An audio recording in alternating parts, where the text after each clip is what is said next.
right, you two. Next up, get this going. All right, welcome everyone today. We appreciate you being here. I think at this particular point in time, I would like to ask, and I want to make sure I get this title right. I'd normally say, Leanne, would you please come up and start? But I think I want to make sure I get the title right. Director of Spiritual Care and Ethics. Thank you so very much for being here. And Leanne, would you please do our invocation, and then please join me in a pledge for the flag. Thank you so much. Will you join me in prayer? As we gather today, we ask that you, O Holy One, give us discernment to do the wise things, courage to do the brave things, compassion to do the kind things, and hope to do the things we have not yet imagined. In all of this, let us be wise and good stewards of all we've been given. In your holy name we pray. Amen. Thank you. Pledge allegiance to the flag of the United States of America and to the republic for which it stands, one nation, under God, indivisible, with liberty and justice for all.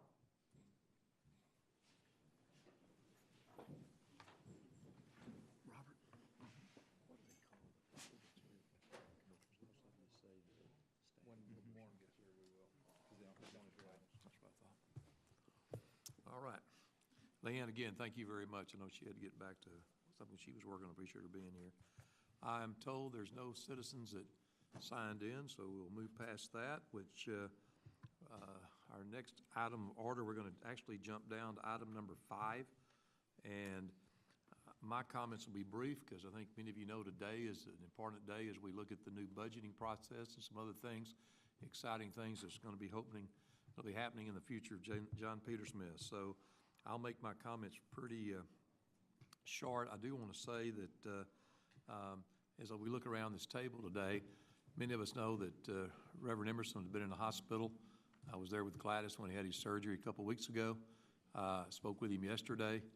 He's feeling better, and he's getting his health back. So I just want to advise the board of that. And we were hoping to get him back today when I talked to him yesterday, but in conversation this morning, nurses don't want him. He needs to make sure he gets full recovery. So again, I want to advise you all of that. Also, Tuesday night, I was at Dorothy's house. Many of you know this. I spoke with Dorothy this morning. Please keep her and her family in your thoughts. She lost her brother. She's very close to her brother, and so that's why she's not here. And I told her I would mention that, and she said, please tell y'all that she appreciates all the support and everything that she's got or has received. So again, just to kind of get y'all an update on that. The second thing I'd just like to mention that I was at Commissioner's Court on Tuesday and had the pleasure of being there, and Robert was aware this was going to be announced, and we now have a new addition to the Board of Managers. We have Dr. Stephen Simmons. Many of you may remember that name. He has feature experience here at John Peter Smith. He also was on the Citizens Blue Ribbon Committee. I spoke with him Tuesday. I think, Robert, there's been some conversation with you to get him prepared. He did not know exactly when that appointment was going to be confirmed. Therefore, his schedule was such. He's looking very excited. He will be here starting in June. So more to come on that, but let you know that that position is one we now have full 11 members of this board. The only other thing that I probably have is that there are so many awards and so many things that goes on by the outstanding staff in this district. I happened to be at a function Friday night, and about 800 people there. It was really the Near South Side organization, which many of you know is the organization throughout the hospital district for economic development and represents all the organizations. And he's not one to say much because I was there and he was shocked, I think, when he got it. He's on that board, but I want to say congratulations to Mr. Scott Rule.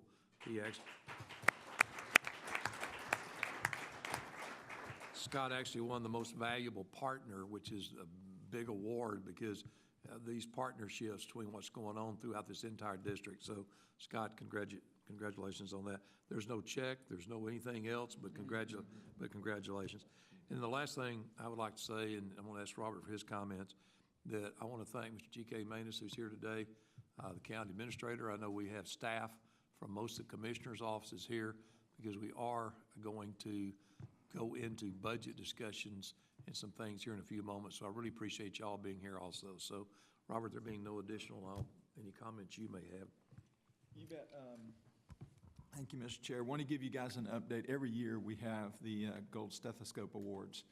And for those of you who have attended that function, it's a really neat ceremony. We have it in the only meeting room we have on the entire campus, which is here, where everything takes place. And we had all of our nurses here, and we gave out awards to our nursing team. And so we have a wonderful ICU nurse. Her name is Sharp Blessingame, and she was our Nurse of the Year. And if you've been to the ICU and you've ever seen her work, you will be amazed. So we had those awards, and that was really good. We had a guest speaker from Texas Wesleyan, heads up their programs over there in advanced professional services and care in the nursing programs. And that was a nice function. Many of you all have participated in that before. Many of y'all have been speakers at that before, and that was a very nice function for us. This is Hospital Week. I know that's been on all y'all's calendars. And Hospital Week means that we do a little bit of food truck frenzy, and we bring food trucks and a little bit of carnival atmosphere to JPS on our green space. And so we have everybody celebrating. And today is a historic day because our HR team, a young lady by the name of Tiffany Pratt, schedules these for us. And Tiffany has had the strength every year for the past 5 to cause it to rain on this day.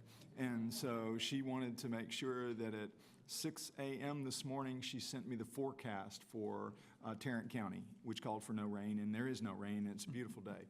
So I owe Tiffany an apology for all the times I've said she is the cause of all of our rain.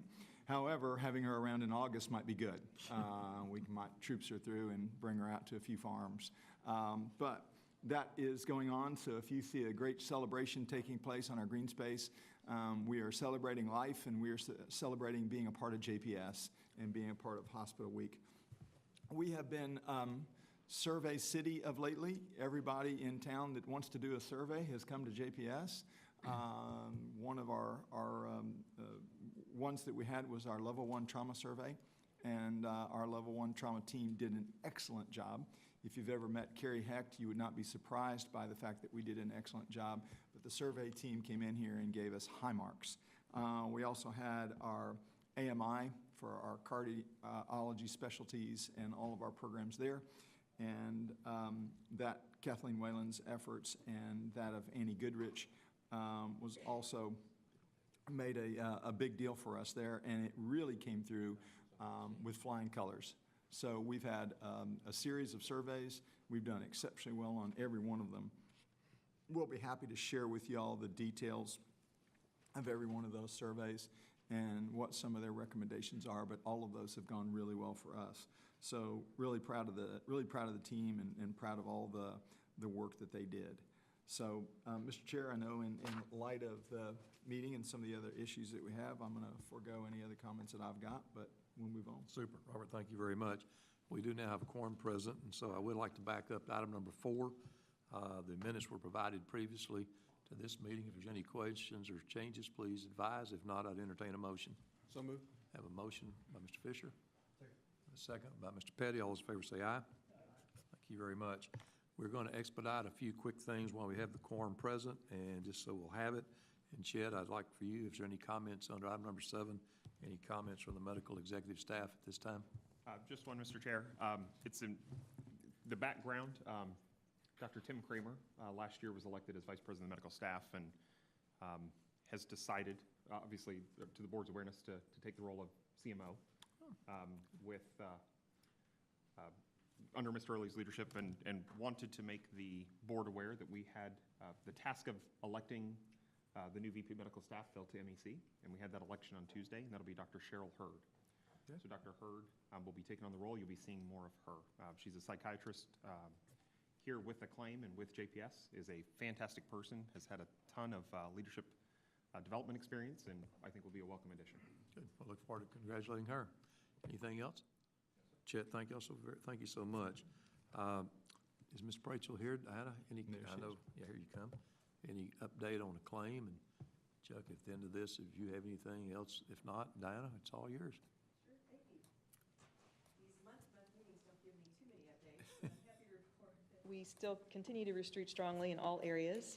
We've had a breakthrough in our candidate pool for psychiatry recently. We've signed 2 new psychiatrists in the last month, which is great. They'll be starting later this summer, and we have a 3rd recruit. We're working on contract issues now to help us with our inpatient coverage. Neurology, dermatology, and general ENT continue to require the greatest locums coverage, which I know Sharon shares with you at the financial monthly meeting. While locums are not able to provide the continuity of care in most cases, our 2 general ENT locums have actually been here for going on about getting close to a year now and have extended their stay through December. Both are great, provide great clinical care and high patient satisfaction. We were able to sign a new endocrinologist this month, which is much needed as we continue to see a district that grows and a nation that grows with diabetes and prediabetes diagnoses. The current surgery and trauma team is going to be joined by 4 new team members this summer. We'll have a full-time colorectal surgeon. We have previously worked with a part-time surgeon for the last number of years, 2 additional general trauma team surgeons, and 1 additional plastic reconstructive surgeon. So that team continues to grow. The one area I think we heard at the last meeting we still are covering with some locums coverage is vascular surgery. Dr. Weber mentioned that. We've got 2 full-time surgeons on site, and we have a 3rd locums on site, which I understand is going to be, seems to be a potential wonderful recruit for us. And lastly, we're excitedly anticipating the arrival of our new president. Dr. Hochberg will be here the next time this report is given, so you will all get to meet him. That's all we have. Any questions for Diana? If not, Diana, thank you so very, very much. Which brings us to item number 9. Again, I will just state that the first one being the financial summary. We'll make this very quick. We're going to talk about finances in a few moments, but I will tell you that obviously I was in attendance at April 26th. Steve is not here today. He's actually in New York, but there was a lot of discussion, but nothing major. So I'm going to basically say that report is everything went through the finance committee, and like I say, Steve would be here. He's out of town, which would bring us to the next item, which I will say that last month at the board meeting, there was some discussion about our mission statement. We elected as a board to ask governance to look into that. I know there was a meeting. I was there on the 26th. Roger, is there any update or anything at this time? Thank you, Mr. Chairman. We met. We had a compliance program update, some internal audit discussions. And as promised, governance looked through the JPS mission, vision, and values statement. And although there is consensus that it probably could be updated, I'm not sure that there is consensus for gigantic wholesale changes as far as the constituencies that we serve here.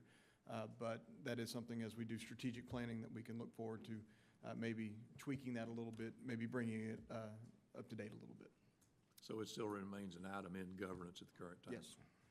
Okay, all right. Anything else? Super, thank you very much, which will bring us then to item number 10 on the agenda. Oh, excuse me. There what now? Oh, planning. Sorry, Trent, you told me there wasn't any. I'd already. Right. Got you. Bye. Mr. Chairman, can I just interject? Yes. I had the opportunity to take a tour of the new Northeast Clinic. It is going to be fantastic, and I just wanted to share that with the board today. Super. That construction is moving smoothly, and that is, compared to what we have at Brown Trail, this is, I can't even give you a comparison because it is fantastic. I know Rebecca Barksdale is working with the commissioner about upcoming things with staff and when things are going to happen, so hopefully that'll all be coming together. So appreciate that. Thanks, Roger. Now the item number 9, which will require some action, I will entertain on item number A to approve the reappointment of Scott Rule to the City of Normanton Hills Tax Increment Reinvestment Zone. I have a motion by Dr. Weber, second by Mr. Petty. All those in favor say aye. And thank you very much. And item number B, we have 2 policies. Do what now? Yeah, you got 2 different policies. Yes, 2 different policies. The first one there, if you go to tab 4, is the approval of the universal protocol. Chet, is there anything that you want to add to that? I know it was provided on the portal and in their packages. If the board doesn't have any questions, I'd entertain a motion. Have a motion by Dr. Weber.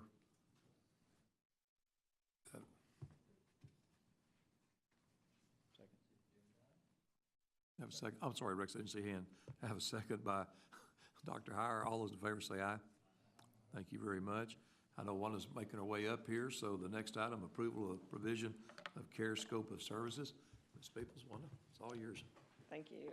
This is basically our plan for provision of patient care. It basically talks about how we plan for care, how we staff, and how the different disciplines work together to provide interdisciplinary care for our patients. This is a plan that's required by the Joint Commission. It has to be updated every year.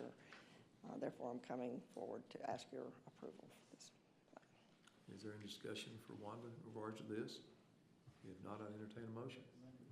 I have a recommendation by Dr. Weber to approve. Do I hear a second? Second. I have a second, Mr. Fisher. All those in favor say aye. Wanda, thank you so very much. Thank you.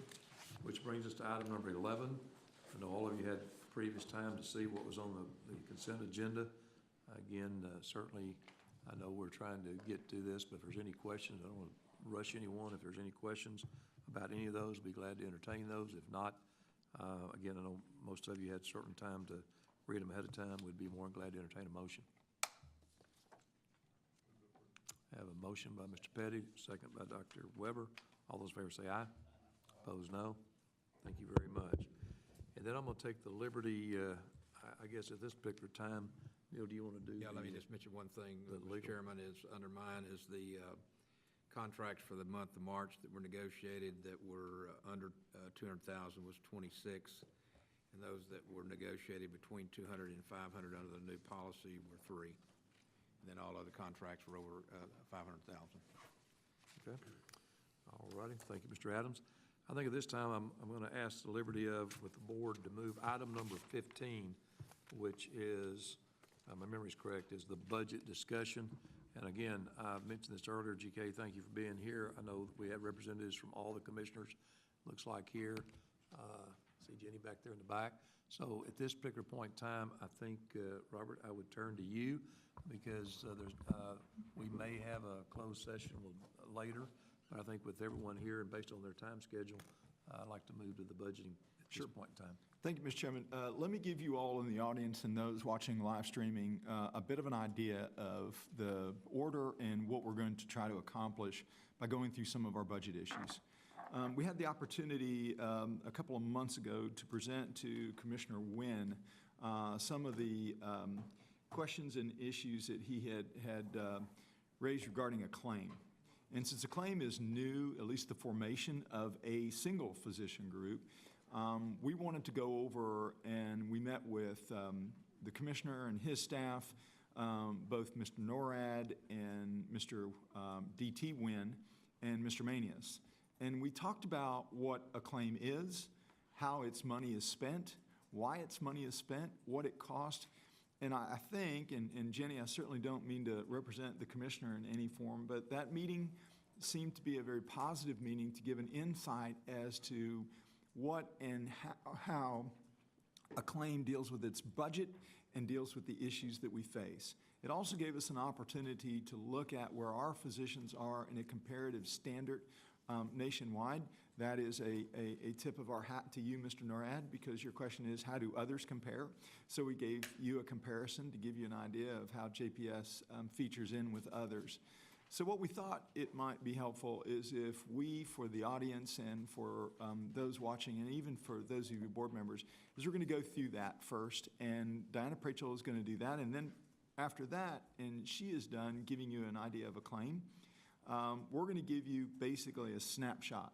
And that snapshot is not all that much different than what we give on a monthly basis in finance. But we wanted to tell you, and Sharon's going to come up and give you a snapshot of where we are right now in our budget, how we're feeling for the months to come, and what our projections going forward are, and give you as audience members and you as board members a feeling for this portion of where we are thus far in the process.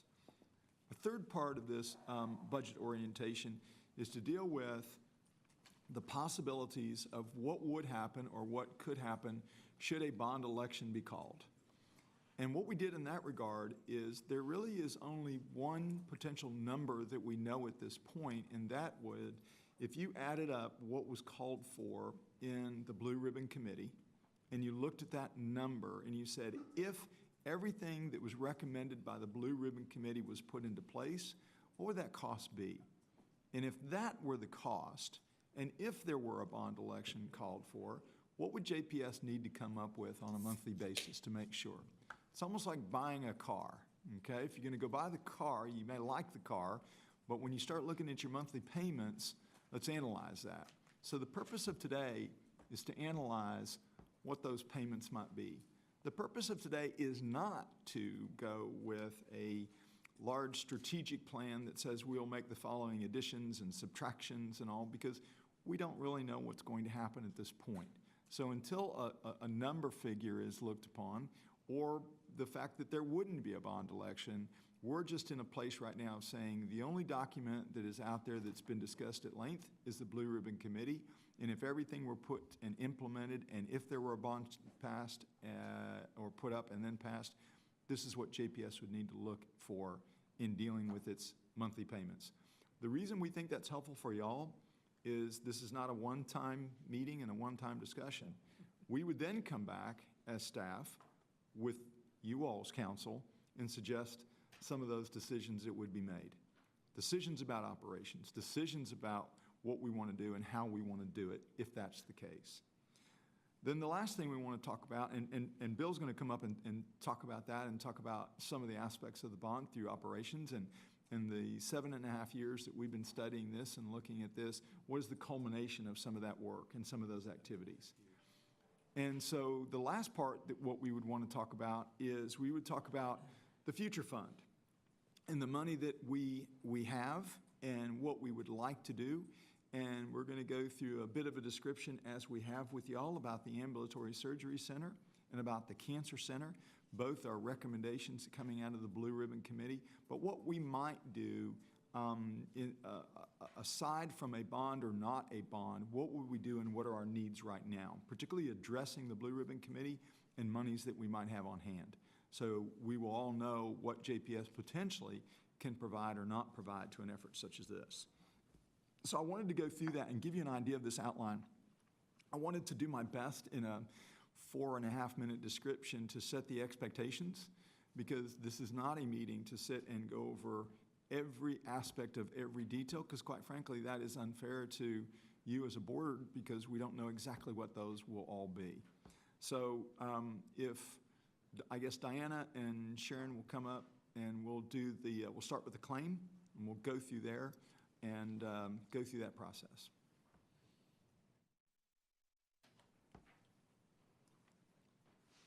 So what I was going to do is kind of at least give you a timeline of where we're at, and kind of my calendar for the budget and key dates that would impact the board.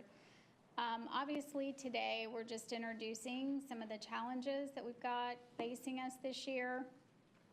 And just as a reminder, the budget process is really impacting all leaders, managers, directors, medical directors, vice presidents, and it is a feed in logistics, if nothing else, to make sure that things are budgeted at the department level and then rolled up.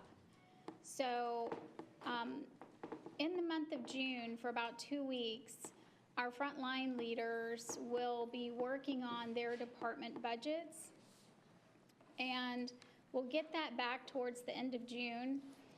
And then there's a pretty intense 2 weeks where we are balancing and trying to make sure that all the numbers are on one page.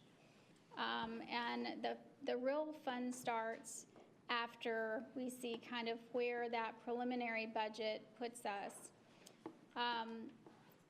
And for you, that's actually reality, right? When you say the fun starts, you really mean it. To the rest of us, we're a little bit questioning of that, but well, for it you. seems fun now. Don't talk to me in July.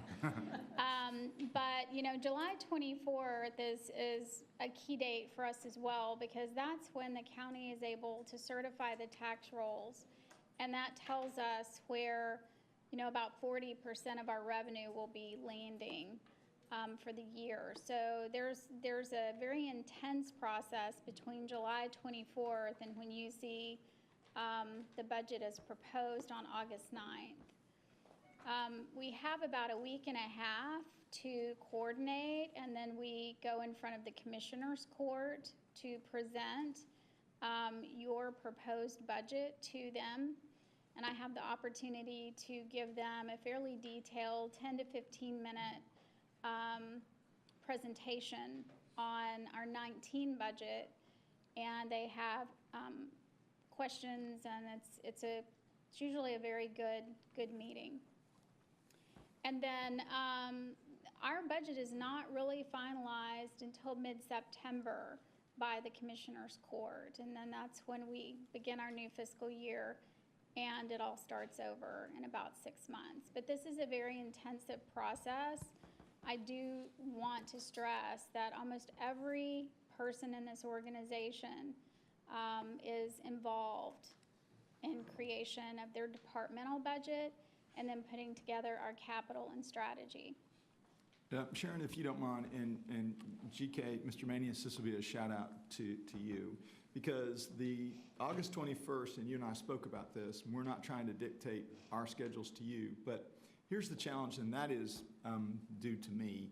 If our board votes on it on August 9th, then the next question is always, okay, you now need to inform commissioners and their staffs, and we gave ourselves a little bit of time to do that because originally in your original discussions of timeline, we would have to pass that on August 9th and then be in front of the court on Tuesday, and that doesn't give us a whole lot of prep time.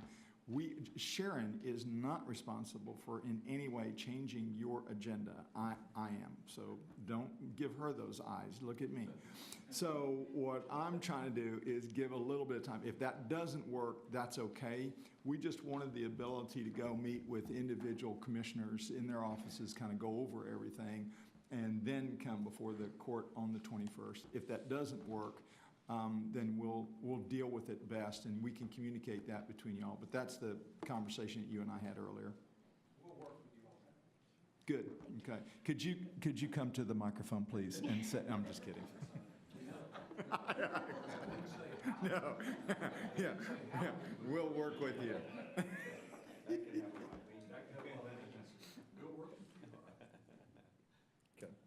So Diana is going to walk through the 5-year comparison of our physician group here at JPS and how historically we performed compared to where we're going. Do y'all have any questions for me about the calendar or the process? Okay. Okay, I knew I was going to get to come back up here, so I saved some of the best things for this presentation. Move that microphone over a little bit so that whichever one is a mic, move it over. There we go. Acclaim is celebrating our 2-year anniversary this month, actually. It was 2 years ago, in May of 2016, when the JPS PG Physician Group became part of Acclaim, followed shortly after that in August by the UNT providers, and in December by our general surgery and trauma team. The vision for Acclaim, and most of you were here, but it really was to grow a physician organization that was aligned with JPS as a true partner in the clinical, the quality, and the research initiatives and outcomes for our network. And in order to do that, transparency and trust are essential. As Acclaim continues to grow and add services and providers, we continue to have a heightened sense of commitment to making sure we are on target for this vision. And over the last 2 years, this has been a question that the board has asked, and so we now have been able, with Sharon and her team's help, to really go back and quantify all things equal between JPS, PG, and Acclaim, meaning the same allocations for cost and for funding. What would it look like in a provider against provider loss annually? If you look at 14 and 15, 16, 17, 18, all across, you can see that we're pretty darn close to where we were if we had allocated everything appropriately to JPS PG during those years. We did have, and we'll call attention to a couple of things, but all of you were here for DSRIP, so remember DSRIP funded very differently in its initial first 2 years. It funded for infrastructure, support, and build. And while PG benefited in 15 from a large allocation there, the hospital actually undertook the cost to fund that district project for the PG group. There have also been there were some Medicaid settlement dollars that were paid to primary care pediatricians, geriatricians, palliative care, and internal medicine docs, where the funding or the reimbursement for Medicaid was brought to the Medicare level in 14 and 15, and those dollars went away, and you can see there a significant allocation, $2.5 million actually in 15, that would have added to that budget to make that PG budget in 15 look much greater than it would be if it had been the same as we are today. So if you look at the bottom, we have an MGMA loss per provider for hospital-owned physician groups. MGMA is the medical group, premier organization, healthcare organization in the nation, where we look to them for provider salaries across the nation. And you can see that the median loss, about the 50th percentile, for hospital-owned physician groups is $70,000 per provider. And we are, sitting at $42,000, a little over $42,000 per provider currently. And you go ahead and flip that. Here is just, again, we wanted to call attention to a couple of things. The supplemental funds that were allocated to PG have created really large variances over the 5-year trend period, and now we do that in an appropriate way. We allocate that Medicaid settlement, which we talked about.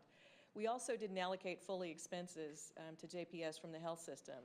IT support, HR support, other overhead support is now allocated to a claim, and Sharon and I work on that every year to make sure we're at the right level for that.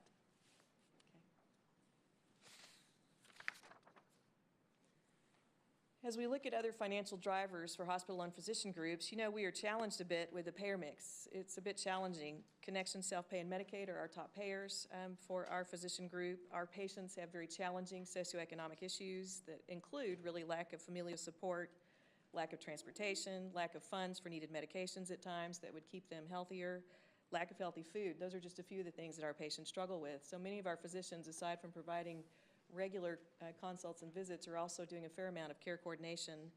These are not simple, quick appointments. These are complicated, complex appointments helping our patients get their care as they need. While the physician group has allocated all of its, we get all of our expenses allocated, all of the ancillary referral and work that is done does belong to the hospital. So the hospital benefits from lab and radiology services, outpatient surgery, inpatients, et cetera. And the physician group carries the outpatient visits primarily. The hospital owns and receives those benefits. In a large system like ours, staff benefits are at a much higher level than they would be in a small physician group out in the community, and that is very common for us to be carrying a higher benefit level, much more robust. We have a very robust IT platform across our system, and the physician group benefits from that, and it's good for our patients as it allows us to care for them better. When we think about teaching and research, we have to have it. It helps me to recruit some of the finest physicians that are available. It helps us to grow the next generation of doctors, but it also doesn't always allow our physicians to be as productive as they could be if they were working in a different setting. So they have to continue to improve clinical and quality care while teaching the next generation of docs. Yeah? Up there with teaching and research, you might want to just add mentoring. Mentoring. Something like that. Okay, it's true. Because the physicians do a lot of that with nurses. Yep. Not just residents. And that's how it's always assumed that that's the teaching, but you can But it's teach- across the board. You can teach people that work in the lab, you name it. That's right. That's a good point. Thank you very much for raising that. When we think about other strategic and operational benefits of a claim, certainly we are able to provide intensive care coordination across our network. So our patients are able to traverse our network. They share a single medical record. Our physicians are able to discharge, to talk to each other through consults, to follow up on critical results, et cetera. As a claim developed and our physician engagement team worked for a long time prior to a claim actually going live on what a pay-for-performance compensation plan would look like, a lot of the discussion in those meetings was really about how would we share our metrics and our organizational goals. And I'm happy to tell you today that we do hold each side to the same operational metrics and quality metrics. Dr. Weber has worked extensively with the claim on those metrics going forward. And truthfully, as our physicians get more engaged, a lot more of our table conversation really is around how they can become more aligned and share in that quality goal. Epic allows us not only to talk to our own organization here, that electronic medical record at all JPS locations, but we're also connected to other systems, health systems, that also have Epic. So through Care Everywhere, we are able to access the records of our patients who are visiting other local hospitals, which allows us to provide better care We used to wait, or probably some of you would have known a time when you went to your doctor's office, filled out a fax request for doctor's records that were sent somewhere else. We can now do so much of that electronically and so much faster. Having employed physicians is a much better financial model than having locums. You know, we talk about that. Locums are very necessary at times, but they are quite expensive. And while we can generally get locums to cover for a period of months, sometimes they don't ever really truly adapt to our culture or to the patient care that we want to provide or to the standards that we want to provide. When we hire our own providers, we're actually able to hire for the characteristics and the culture that we want. And in most cases, not every time, but in most cases, we're able to get it right more often. Any questions about a claim and where we are?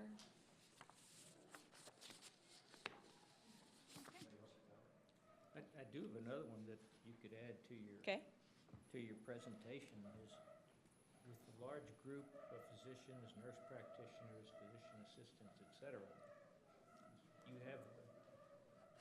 That's not a patient. That's not a That is a patient. chair Or a kitty cat. reeling down. It's actually not a cat. It's actually, Yeah, it's actually a exactly. squeaky wheel. We're cutting back on WD-40, so that's what happens. Trying to be efficient. I'm going to tell Simmons that that's his rod. Yeah, exactly.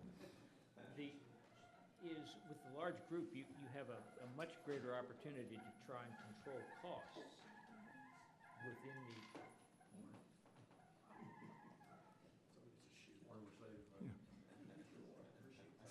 That is not saving money, that's spending on maintenance, it's important. That costs more in the long run.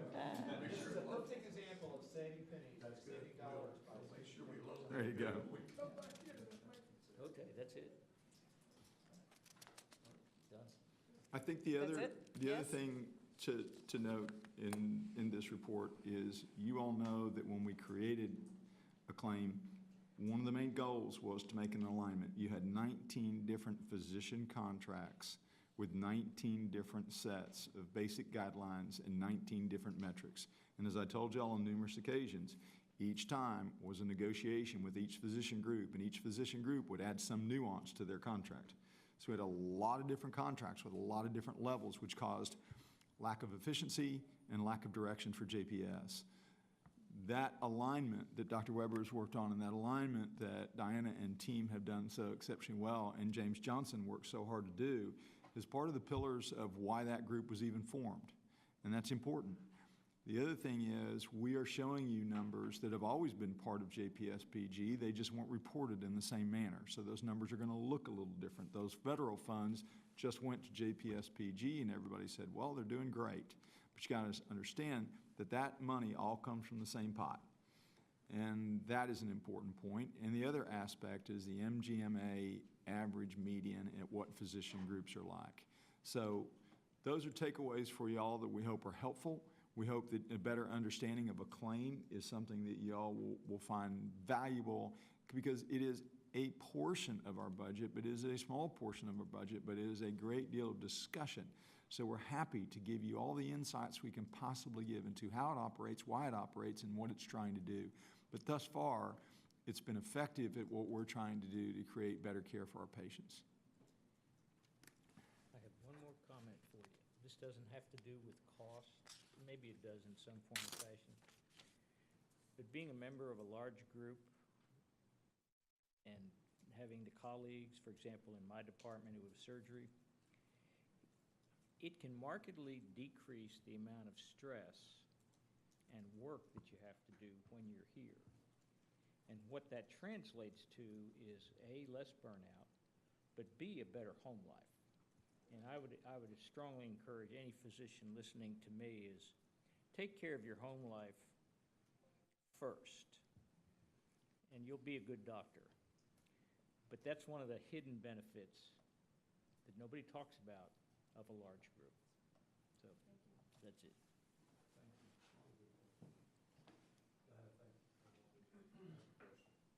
Yes, sir. There's a lot of negative numbers on this also. Those got to be picked up somewhere. At what point in our budget discussion do we say where this money's coming from? To deal with it, the negative numbers of that, when you have a physician group, and we've made that statement before, those are some of the costs of doing business. and some of what we do. As it plays into the overall budget, we do figure out ways to figure out how we offset those costs.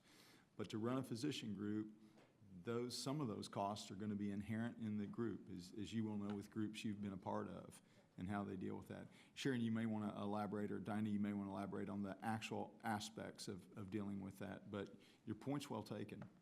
So from a budget standpoint, when you think about the medical center and a claim, we try to achieve a combined operating margin of around 1%.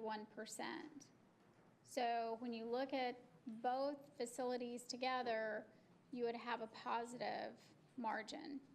But as you can see by some of the comparative median information, these types of organizations are not really expected to be breaking even standalone.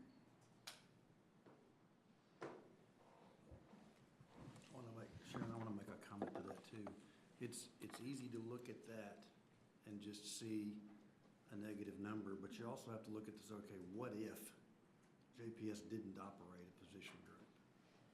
And then look at that cost to pay for all of those services without a physician group. So, I've always looked at it from the standpoint that Sharon mentioned, it's the cost of doing business, but is it the most efficient cost? Is it the most efficient way to do the business? We know we're going to spend the money.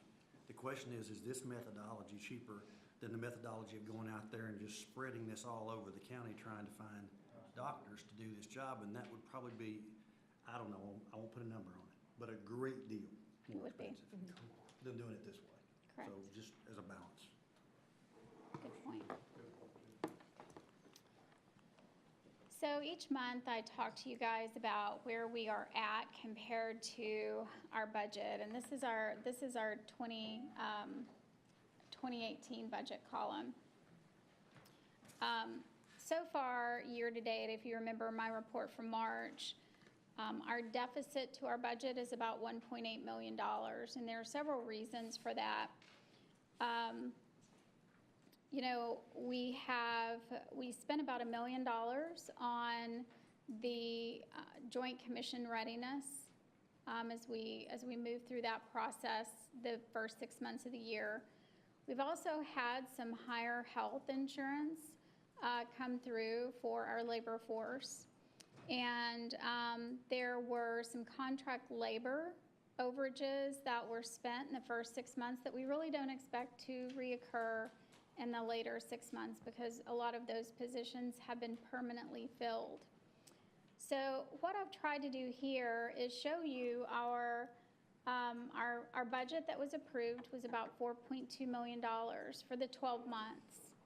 So we're really talking about a razor-thin operating margin of about 0.4% on an organization that has $950 million worth of revenue. So what I've attempted to do in the forecast column is to project where we might end up at the end of the year in September. So all things held constant, what we knew, and we did this at a fairly detailed level. If you recall, there are some purchase services and supply numbers that were under, even though purchase service in total is over. We've delayed some contracts. Our other operating expenses have been under year to date. And for those departments that have larger underages, we reached out to them and said, hey, what do you think you're going to be spending by the end of the year? So we really did try to engage some key players when we did this. Given all that, I think we're still going to end up a positive bottom line, but about $1.2 million. So this does not include some of our year-end windfalls that often occur with some of our supplemental funding sources, such as UC. That could go either way. We usually have a pickup in DSRIP, depending on our achievement level. This year's measurement will be particularly challenging because the measurement period ends at 12/31, and we have to close our books at 9/30. Those two periods used to align, and we had all of our information in order to close. So DISH, we usually have a settlement period for DISH as well at the end of the state fiscal year. So I've not projected any of that in that 1.2 million.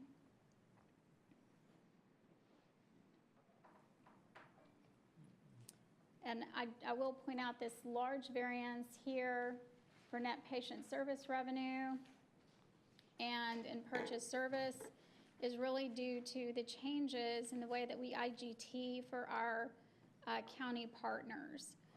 Right now, we've got an overage in net patient service revenue because of the URIP program, but that's also created some larger purchase service. But those two things come close to washing out. Those individual line items in purchase service, there's a lot more other things in purchase service than just IGT.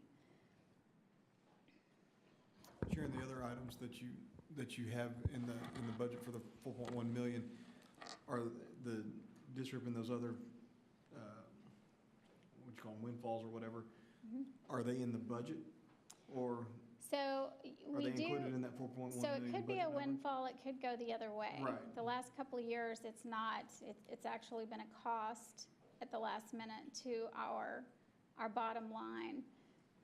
Hopefully this year we have settled out the formula funding and we've tried to estimate that as best we could. But we do have $133 million budgeted. Now, we will be receiving some of that, but because of the complexities of how that money gets distributed, we really don't know a lot of those answers until September. We watch them. I have backed off my accrual for DISH by 1.2 million because of factors that we've become aware of. So given the current information, that $133 million is my best estimate at this time. Thank you. Sure. Are there any questions? There's a lot of numbers on the page, but I don't expect that the 1.8 million that we lost in the first 6 months will continue at that rate. So I think we will end the year around 1.2. What we wanted to do is give you guys, at this point, a snapshot of where we are. Again, we do this in finance, but we wanted to go into a little bit more detail in this meeting to give you an idea. We'll continue to give you updates on a monthly basis through the Finance Committee. But feel free to take this, and if you have any questions later on, reach out to Sharon. We'll go from there. Just wanted to give you guys an idea where we were. Bill? Bill's going to talk a little bit about the recommendations of the Blue Ribbon Committee and where the Blue Ribbon Committee recommendations are and what we're looking at should a bond package get called. And if a bond package is not called, where should JPS be? I don't want to put, and I don't want the community or JPS as its community itself to be fixated on the fact that you have a bond election. We've got to deal with daily operations and the daily work of JPS. So our question as a good staff to you, and trying to be that good staff, is to figure out where we go should a bond package be called, where we go if a bond package is not called, if it's called and it's supported by the voters, what we do, because that is a huge task, and if it is called and it's not voted on by the voters in a positive way, where do you want your public hospital to be, and how are we going to deal with that? Because no matter what happens in the next 6 months to a year regarding a bond package, JPS is still going to be here. And we're still going to be, y'all are still going to be board members, and we're still going to be staff, and we're still going to have patients coming through the front door. So we're going to deal with all that. So part of what we're going to talk about today is some of the recommendations that came out of Blue Ribbon Committee, some of the numbers behind it, and where we're going. Thanks, Robert. We've been at this a while. 2010, I believe, is when we first engaged Boca Pal. So we've got 8+ years of a lot of work in 4 slides that are going to be condensed to represent that 8+ years of work. And to reiterate, once again, this is not recommendation coming from staff. This is trying to put a price tag on the recommendations that are coming to you from the Blue Ribbon Committee. Start with psych. We all know the need in the community. We have currently 132 beds, 96 of which are in Trinity Springs, and 32 are leased about a mile north of Trinity Springs. So we have 132 total beds. The original recommendation from Boca Powell was something around 148 beds. I think that was confirmed by Blue Cottage, because we've had Boca Powell, Blue Cottage, Broadus, HMA, and Cumming all take a look at these things. So we've come from 148 beds with a shelled floor to 298 beds, based on the need that was established by HMA or validated by HMA. There's a perceived need of 516 beds in 20 years. I think the Blue Ribbon Committee thought that was probably not feasible to add that number of beds, but they certainly suggested that we add more than what was originally configured at 198. So what you see there is complete all the one shell floor that was called for in the original plan, plus add 2 more complete floors at 50 beds each for another 88,000 square feet. Cumming has validated that price with escalation to be $204,610,000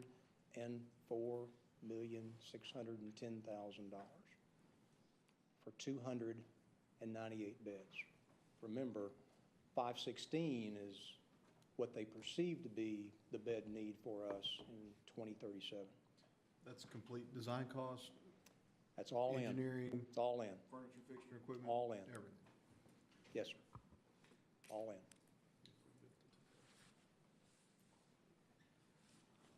Yeah. Main tower. This has likewise been through several iterations. We currently have 409 beds. The need in the community is at 46% increase in population over the next 20 years is forecast to be something well north of 409 beds. The number's not exact. We had a recommendation from HMA based on a rather aggressive decrease in length of stay of 594 beds.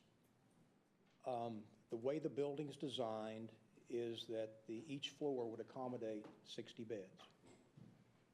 So the recommendation made by Cumming was that we certainly consider finishing that shell floor that was part of the original recommendation to create a 616-bed facility. And the Blue Ribbon Committee looked at that. They looked at the population growth. They looked at a lot of factors, given the acuity of our patients, the challenge that we're going to have with an aging population, and thought it was best to include another floor, not a shell floor, but a completed floor, to bring us to 676 total beds, 797,000 square feet of space. And that's at an all-in projected cost of $683 million. Now, you have to have additional parking to accommodate that. The parking garage was originally configured at 2,300 spaces. Cumming believed that we needed more space per square foot for the size of the vehicles that exist in Texas, right? So that's a 735,000 square foot parking garage at $67 million. And to accompany the growth of the new psychiatric pavilion and the new patient tower, you're looking at a central plant expansion of $81 million. So all in, per the recommendation of the Blue Ribbon Committee, $831 million, roughly. Do you know what percentage they use for escalation? 6%, I believe. What did you say, Roger? 6% escalation cost. The next page, they also felt that as part of the utilization strategy to decrease the number of beds that we needed to begin to incrementally expand our footprint in the county relative to primary care centers. So the recommendation was over the next 5 years, 10 years maybe at the most, we would begin to strategically construct 4 additional primary care centers of approximately 35,000 square feet in size in the needed areas of South Arlington, Southwest Tarrant County, Northwest North Central Tarrant County, and Northwest Central Tarrant County. That we consider adding additional services to those primary care clinics of pharmacy, radiology, lab, dental, behavioral health, and geriatric services. A rough approximation of the cost of those primary care clinics to equal $80 million. They also referenced the need for a cancer center. Our cancer center is undersized, overused, outdated. Infrastructure is beyond its useful life. It's fragmented. The same goes for the tower that we currently occupy on this main building. The infrastructure to accommodate, well, we talked about that at $80+ million. Cancer Center is located about 1.5 miles south, north of this current campus.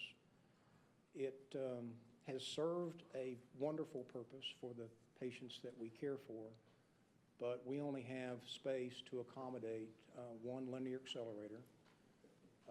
Our infusion space is woefully undersized.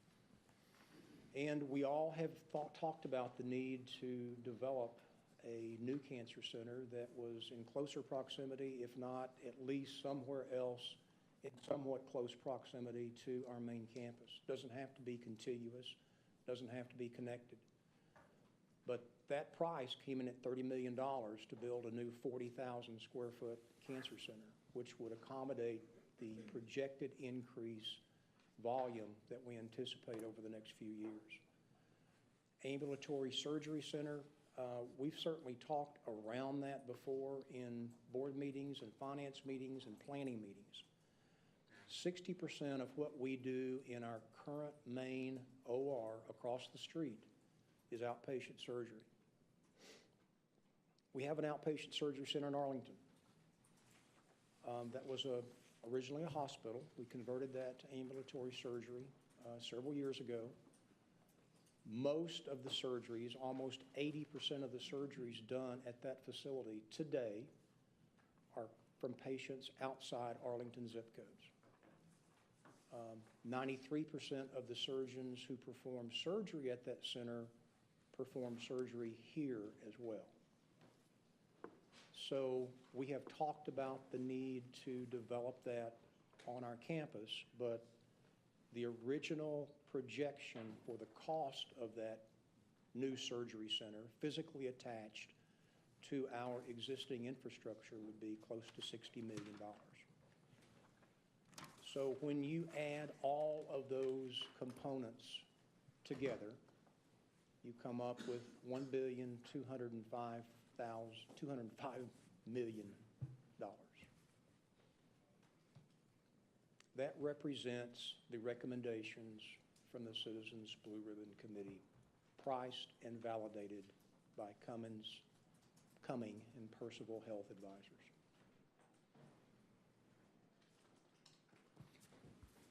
What we wanted to give you is an idea, because you've gotten the Blue Ribbon Committee, you've heard about it, you've seen it. Trent was there, Dr. Lowry was there. It's hugely important. What we wanted to do is, we can guess, and we can say, well, I wonder if they call a bond election, what if it's $800 million? What if it's $600 million? What if it's $300 million? The only thing we thought would be helpful and useful for y'all is start with a number that is at least recommended in a public report that went through some level of scrutiny. This is not the recommendation of JPS. This is the only thing that's out there for a starting point for us that says, okay, if that's what you want and you want all those, you've numbers to back it up and you've got some situations to deal with. If you don't want all that, or the court says, we don't want to call a bond election for that amount of money, we're not going to do that. And I think at this point, we just have to be straightforward and go with where we think we're heading. And if the court calls a bond election and says, we think it's in the best interest of JPS and the patients in this community to call a $600 million bond package, then let's look and see what that means. There is a lot of interconnectivity to these. One of the reasons you have the number of beds that you have in a main facility is that is the assumption that you have a very effective community program. And those community programs are providing the primary care to keep less people in an acute care setting. So all of that has some level of an interlink. The tough challenge in there is what we know we're going to see in a population increase from psychiatric patients. That's not easy to head off earlier or in a process. You have a psych center, you have a psych center. You don't have preliminary intervention into there that makes that. We can try. We can certainly try with psychiatric service, both adult and adolescent psychiatric care services. We can look at what we do with our school-based programs and others. But we don't want anybody thinking, well, this is what JPS is advocating. This is not what JPS is advocating. It is a starting point by which we can have valid discussions about where we go and what we do. And we hope that the court certainly is well aware of these numbers and they know what they have in there. So we wanted to break that down and give you an idea. Now, what we want to talk to y'all about, and we'll answer any questions y'all have on this, but in addition, we wanted to talk to you about what does JPS do with some of its existing capital. And the two projects that we've talked to y'all about is the ambulatory surgery center and cancer, because there's been information that's been valuable to us and partnerships that are valuable to us that can potentially alter what's even been called for in the Blue Ribbon Committee. We potentially can save tax dollars by doing it and still create the level of patient care we think we need, particularly in the area of cancer care. So I'm going to have Sharon go over a few of those things about what JPS's potential commitment, contribution, and where we go forward to try to deal with this. So if you remember back in 16, during the budget process, we actually earmarked $111 million into the JPS Future Fund from our current cash. And that was in anticipation of some major construction projects that would come out of the master facility plan. Last year, during the budget process, the board designated an additional $5 million. So right now, the balance of the future fund is right at $115 million.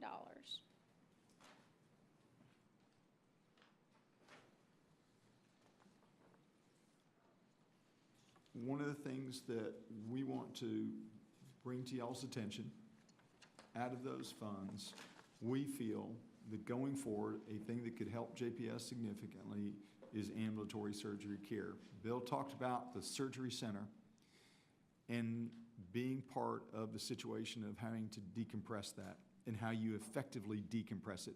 The one way you can decompress it is put in 24 new operating rooms. That's a definite decompression. We'll fill them quickly, but that's going to be at maximum cost. So our option would be to be more efficient, and hopefully the best patient care we could do is put in an ambulatory surgery center where you could put your elective cases, cases that you knew were coming, cases that you could deal with. For the others, the unexpected cases, you're going to be dealing with the other aspects of your operating room. And Mr. Norad, to your point and what you've raised in the past about what are the services JPS should offer, and those are all fine, debatable points. I do want, and I'm not singling you out, but you had raised the issue about a level one, and why do you have a level one? And those are very fair questions. But whether you have a level one and designated it as a level one, what's coming into our emergency room is going to put an incredible burden. The acute care and the high levels of acuity that we get here, no matter what we do or what we say we are, you're still going to have a portion of those surgeries that need to take place, and they're going to be unannounced and unplanned for. So you have to figure out how you deal with a surgery center that already has planned surgeries. I've got these two gentlemen planned for a surgery, and these two gentlemen come in at the same time. How do I deal with that? So the best way to deal with that is to have a two-tiered system in dealing with that. We don't have that to any effectiveness. We tried to do that, but we're not doing a good job of actually exporting patients from around Tarrant County and sending them over to Arlington. Doesn't make a whole lot of sense for anybody, patient or personnel. So the ambulatory surgery center begins to answer that and effectively and efficiently answer that. The other one is taking money out of that prior to the bond election to deal with a cancer center. And what's been the advantage to a cancer center for us is we now have the potential of having a leased building rather than a building we got to come out of the ground with. We double our size and we create far greater levels of efficiency for our cancer care patients. And the challenge that we have with our cancer care patients is a sad one, because the acuity levels of our patients and the challenges we have for primary care, we get a disproportionate number of stage 4 cancer because we don't catch it early enough and they're not getting into a system early enough. We've got to begin to address that and do the best that we can. So trying to figure out how you expand and offer those services to a base of population that's already there. It's not that we're enhancing it, it's already there. We just got to figure out how to deal with them better. The cancer center, at least our partnership with the Moncrief Cancer Center, is a plus, and that's where we're moving. So we wanted to kind of give you an idea of where we were, where the money is, and what our beginning thoughts are. To compliment Mr. Petty and the planning committee, these issues of ambulatory surgery and cancer are all going through the planning committee, and they're giving it their due diligence. But that committee's been a huge help for us as staff. I got a question. What are our cost estimates for an ambulatory surgery center and a cancer center? If we're going to finish out a lease space, Sure. what are we looking at Sure. dollar-wise? Instead of $30 million, is it 15? Yeah, you're looking more at a $4 million cost factor, Okay. as opposed to a $30 million cost factor. And we can get pretty much what we feel is good. Now, when you start talking about buildings, and I've told the staff this, and we kind of smile about it, but it's true. When you start talking about new buildings, everybody's pretty convinced they're going to get an ocean view.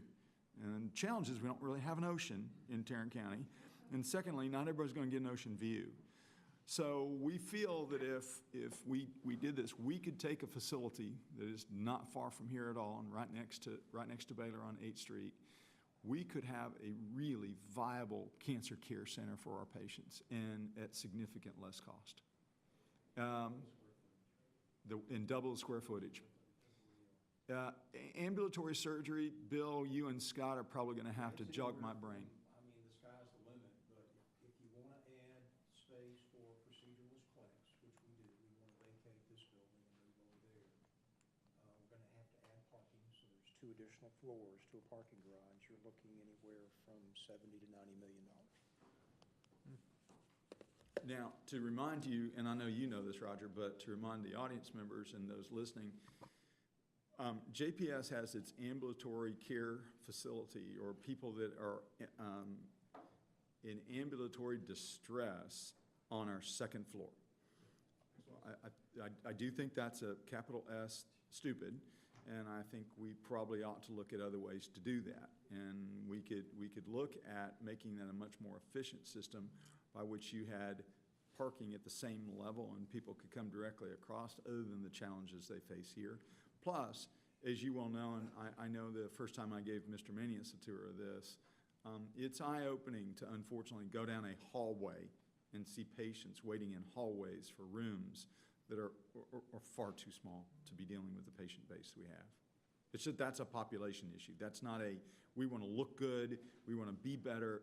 Those will all come, but that is, we have way outlived where we are. And literally using a hallway as a waiting room is not efficient. So that's what we have for y'all. Let's see, what we get the last portion. Yes, sorry. So I'll introduce this slide. You know, we've been talking about what would be the cost of the debt service. If you look at the first column, for a 30-year issue on the full recommendation from the Blue Ribbon Committee, the average interest for the first 5 years is around $4.3 million a month, or $52 million a year. These are 30-year bonds, so obviously the interest is going to be elevated at the beginning. And so I went ahead and put up the average interest, which drops down to about 35, but the debt service, principal and interest, remains constant throughout the life of the bonds. And one scenario that Hilltop was able to provide me, that is about $70 million. So, you know, if you're not paying it in interest, it will be a cash flow out as a pay down on the principal. The reason we wanted to give you all these numbers is, again, we're not advocating for them.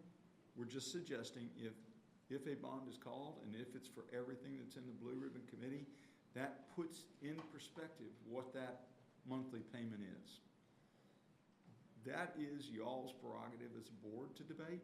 It's the court's decision to look through and decide, and it all is going to be a decision that's going to come down to, can JPS afford a bond package? And how do we do it? How do we do it smart? The worst thing that could happen is to take 5 elected officials that we have trust and faith in, put them up for a bond package, citizens vote for it, and then we come back and say, oh, we can't pay for this. We need to assure you all as board members that we can pay for whatever that dollar amount is, or if we can't pay for that dollar amount, we need to, as an organization, scream uncle and say, we can't make that monthly payment. The other thing that we're challenged with right now is, what do you reduce, change, rearrange, or figure out how to pay for in order to pay for a bond election, and then balance that and say, is it valuable? You know, if you're going to have a bond election, but you've had to make significant cuts to get there, it's very much like your house. If you buy a house you can't afford and you can't deal with it, then you become, you know, property rich and monthly payment poor. Not a good situation. So we want to be very upfront with y'all. We want to let y'all know where we are and what we're thinking, but this is a process. There is no magic pill, and there is no, can you come up with a 15-page strategic plan that gets us there? We'd be delighted to do that, but that would be unrealistic as we try to go through this. So that's what we want to present to y'all. Mr. Chair, we wanted to give you an idea of what we'd be looking at. We're not trying to be draconian. We're not trying to take the oxygen out of the room. We're not trying to do anything. We're just trying to say, here's where we are. This is what we need to be thinking about. I guess I could ask a question. Does the board have any questions? I think today's been an informative reason. Robert, thank you, and to the staff. You know, 2 points came up. Bill, thank you, and Sharon. 2 points came up. This board and some previous individuals that served on this board, Trent, I'm going back a good ways here, about 7.5, 8 years. We've been talking about improvements, Chuck, to this board, myself for over 6. I guess there've been a lot of studies. We've seen a lot of numbers. I'm going to take this opportunity before we go and do some additional business we have to do here in a moment. GK to you as county administrator. We appreciate your leadership with the court. I know Roderick had to step out. Rebecca, thank you on behalf of Commissioner Fickus. Chandler, thank you on behalf of Judge Whitley's office. I think Jenny's in the back there, and thank you on behalf of Commissioner Wynn. I know they are very involved in this process, and I heard Robert say many times we're looking for some guidance in that regard. I think today was let us know, not as a negative. I think, JR, I probably should ask you ahead of time, knowing you it is, the actual Citizens Blue Ribbon Committee report, is it still on our website? It's on the Commissioner's Court website. Fine, thank you. All of the documents. I just want everybody in this room and the people that may be streamed to, if there's any question, you heard that report mentioned over and over. Both the commissioners, the Citizens Blue Ribbon Committee, and this board met back, I think, in February and went over that report. So again, to the public, that report is out there for anyone to certainly go and look at. But Robert, today, obviously, we're not here to make a decision. I think we need to know what and where we're going, and we're waiting for that direction again from the Commissioners Court. Other point you said, no matter what the number is, if it's 1.2 billion, if it's a number, not a number, there's two pieces to anything. There is what it's going to cost us and what services, once we know what that amount is, what does that affect in putting that into a budget? There's also the operational component. I know that has been discussed with several of the commissioners. There is an operational component to not knowing what, as soon as we kind of know what we're going to build and we kind of have direction there, then certainly there's got to be the operational cost and expense associated with that. At the same time, our payer mix may change. There may be some revenue also. It may not be just totally expense. It certainly may have a revenue component also. So I guess what I'm saying is there's been a lot of numbers, and I'm going to look to you, Sharon, and to Bill and to Robert. This staff has done a tremendous amount of the period, the last 4 or 5 years, running a lot of numbers. It sounds like we're getting down to where we still got a lot of numbers to run. So I thank you very much for that regard. Again, today there is no action. It's more or less to kind of say this is coming along. We've heard it being discussed. We have seen the report. We have met with the Citizens Blue Ribbon Committee. On a positive note, we're very excited. At the end of the day, walk down in our waiting rooms right now, walk across the street, or drive out to Arlington or any one of our clinics, school-based clinics, whatever it is. JPS's mission is going on right now while we're sitting here and talking about the future. So thank y'all very much. Mr. Chairman, if I could, real quick, I do want y'all to realize that when Trent and I and Dr. Weber dealt with 21% left without being seen in our emergency room just 10 years ago, to put that in perspective, those were 15,000 people that walked out of the emergency room at JPS and literally walked down the street to THR in Baylor. If JPS can be more effective, it will affect our private and not-for-profit colleagues. If JPS fails, we will adversely affect them. So to my colleagues in San Antonio and my colleagues in Dallas and my colleagues in Indianapolis and my colleagues in Maryland and some of the folks that I've asked for, they've had a basis by which some of those not-for-profit and private colleagues help as well. And that's going to be an ask that we're going to have, to try to figure out how JPS stays healthy for the betterment of our community. Not just the betterment in what our taxpayers can provide and what our court may ultimately provide or what we at JPS provide, but what you saw here are just raw numbers. It is sans a philanthropic capital campaign, and I don't know what that reeks for JPS. I don't know if that's a lot of good words saying, great, we support you, or that means real money. And I don't know what our not-for-profit or private friends have. And in fairness to them, and I don't know if any of y'all have, but I haven't asked. I haven't gone to them and said, what do you want to do? Because I would ask them for more than a letter to the editor, which I would appreciate, but I don't think that's going to get us to where we need to go. So I'm going to ask them if they want to become a part of this, and they want to be part of this effort, because we three heard real specifically, okay, Early, now you're over there, you better change that left without being seen rate. You better keep your patients at JPS. I can't tell you how many times I heard that. And we've got now a really good track record of taking care of the people who come through our front door. So I wanted to just tell you, Mr. Chairman, that the numbers you're seeing are without any influence by anybody in any which way. They're just raw numbers. Good point, Robert. And I think the other point I'd like to leave at this point of the meeting is, and I think, Mr. Fisher, you brought it up, we're not sitting here waiting. If something makes solid business that this board should be voting on, and I'm going to go right back, and we just mentioned the Cancer Center. Something came about. Properties only become available at certain times. We are sitting here as a board being very proactive.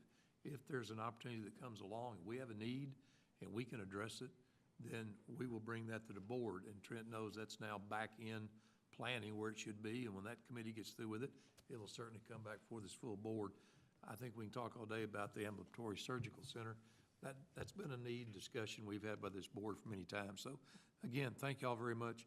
And from the standpoint of this discussion today, if there's not any more questions at this point in time, there's a lot more to come. Finance has their next meeting on the 24th. I feel quite sure Steve and Sharon and the team will start addressing additional financial requests where they are what are we going and how we're going to make that payment? What is the true operational piece, expense and/or revenue projections? So there's additional stuff to be done. So again, the intent today was, Robert, thank you to the staff for bringing us up to speed today. Mr. Brown, I have yes. one more question. At what point at what committee do we begin talking about public-private partnerships and whittling down those other asks in order to get this? Obviously, that the whole pie in the sky isn't going to happen. I don't think that that'll ever work. But at what point do the kind of clock's kind of ticking if this is to happen in November? Well, I'm sorry to hear that you say that may not work, because we had an ocean view for you Well, in this board meeting. as long as there were cookies, then Yeah. you can put me in a closet, so that's fine. I think what we would do to that point, Roger, is the appropriate committee is going to be the planning committee. And then part of that may well ultimately then be the finance committee. But some of the work that we've talked about even previous to this with some of our public-private ventures and how we deal well with JPS having valuable real estate where we park cars on it, that's going to go through a planning committee. And some of those things we're already working on, and I think that, aside from a bond package, should be discussed at JPS, because if JPS is to mature and go into the next generation of its funding levels, it should have some level of utilization of what, in my opinion, is very underutilized, and we can help the taxpayers by doing things differently. It goes to planning. And some of those we're already working on. Also, we have the luxury of the 6.5 acres on Main Street and what we want to do and how we want to work with the city and how we want to work for the potential for research incubators that bring not only jobs to town, but also can bring revenue back into JPS. Those are things that I think that we've started talking about, and they'll all go through planning. Yeah. Thank you, Mr. Petty. Yes, sir.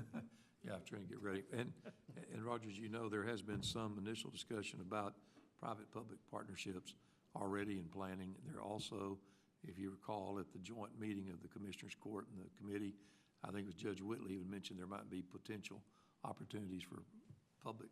I think we're very open to whatever those additional opportunities are. So again, a lot more to come and a lot more to be seen.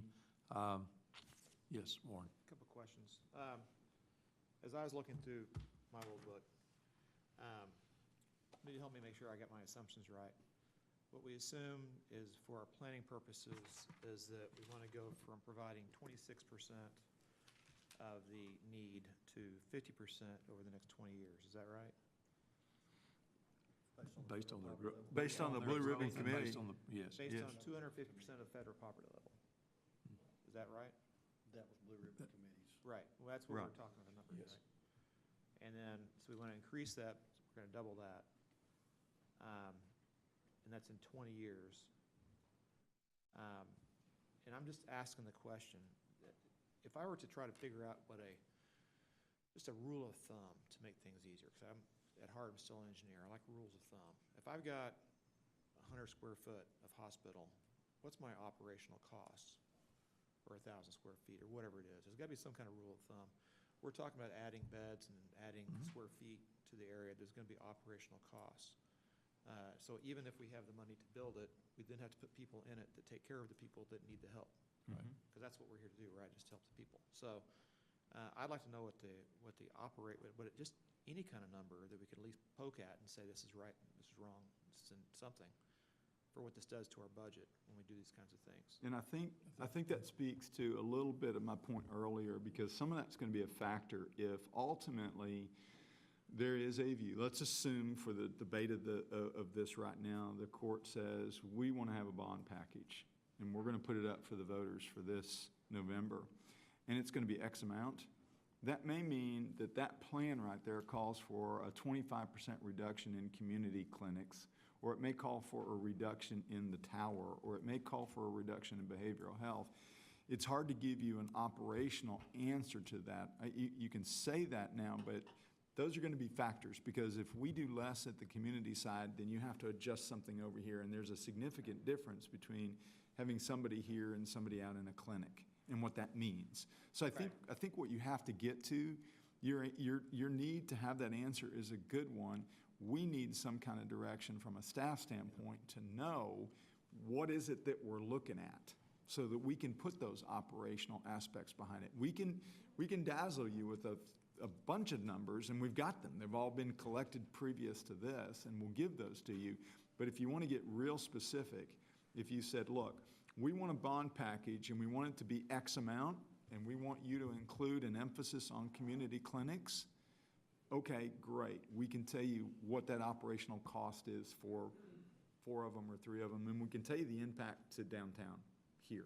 Right, well, I mean, as I was watching the presentation, it seems as though we could take cash on hand right now and build all the ambulatory facilities, which I would hope decreases pressure on this facility, and then we could look at what the new need is after we've let that flush out for a little while, and that costs us $0.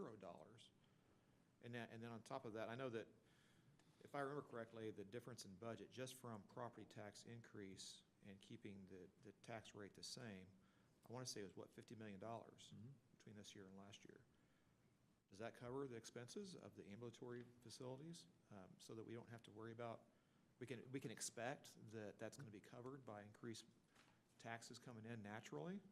Or is that going to be only 10% of what we need? I suspect not. I suspect it's more than that. Right. So the other question that I had that's kind of an off-the-wall question, but we've seen in the last couple of years, and I expect to see more, illegal immigration is going to ebb and flow. And it'd be interesting to know if there's any impact to our budget based on how tightly the border is secured. I know that the majority of illegal immigration is overstayed visas, but that's not, I suspect, the case for immigration here. And so it would be interesting to be able to see if there's anything that's measurable difference. Maybe there's no measurable difference, in which case it doesn't matter. But if there is a difference, we should know these things because it does have an impact.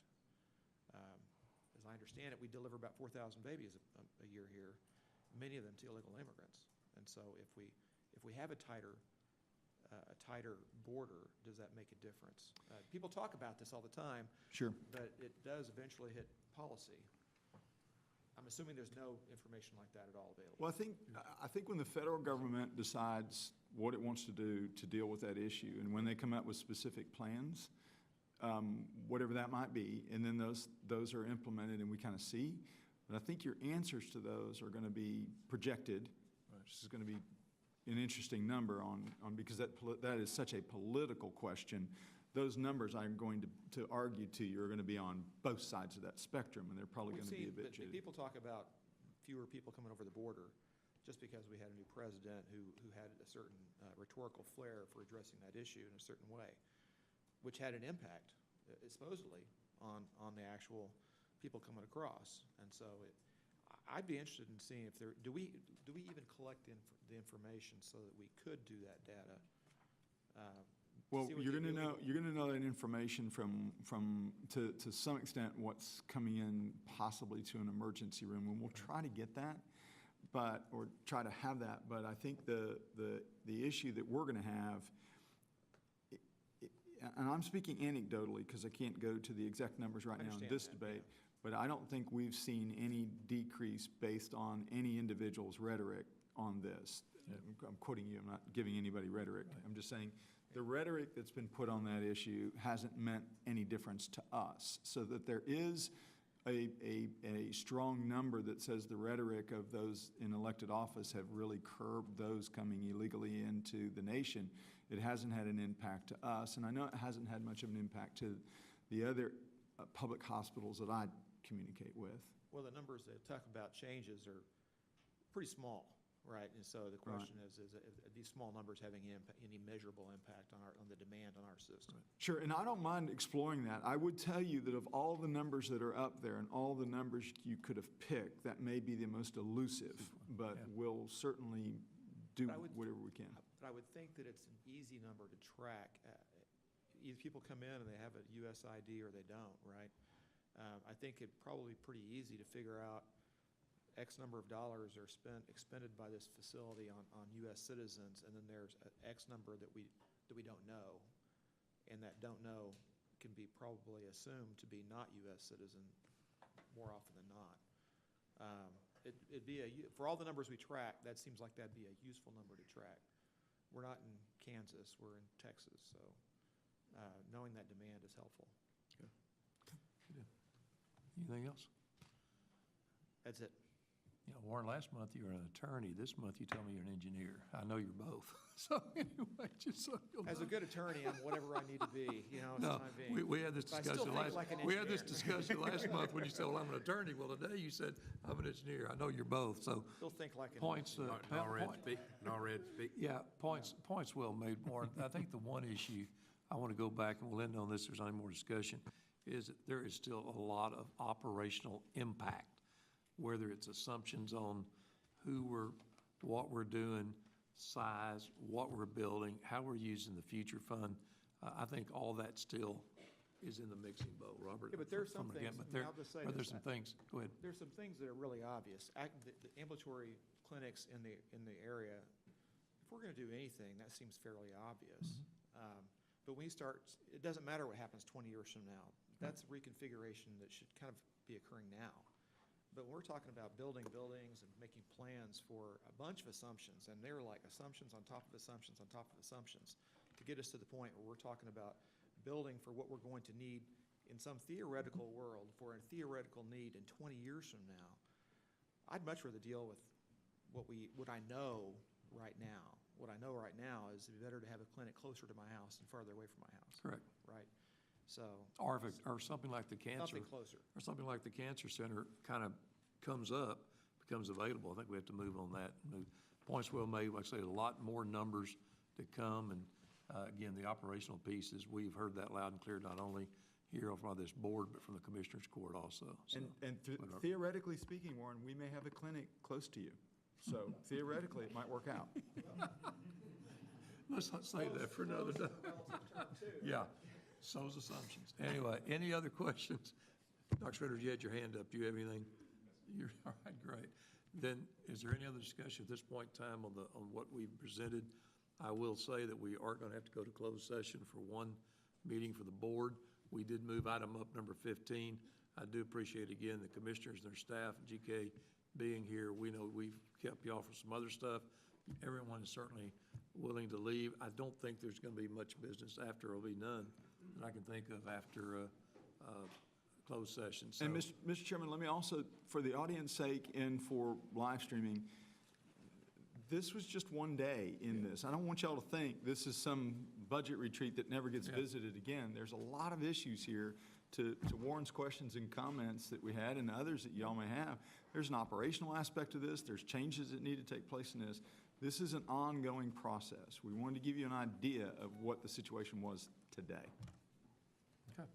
All right, we'll take about a 10-minute here at 2:40. We'll come back and hopefully be out really quick. Thank y'all very much. Oh, sorry, Scott. We're done. Thank y'all very much. We'll now reconvene at 3:45. Yes, and we have a clock that does need some work, but yeah, anyway, at the end of the, I think the next area is in the area of privileges on the agenda. Yes, Mr. Chair. So we have a recommendation from the MEC for the approval of privileges as listed in your handout. I have a recommendation from MEC. I have a second by Dr. Weber. Recommendation second, and Trent. All those in favor say aye. Aye. Opposed, no. Thank you so very much. It passes. Is there any other business to come before the board? If not, we stand adjourned. Thank y'all very much.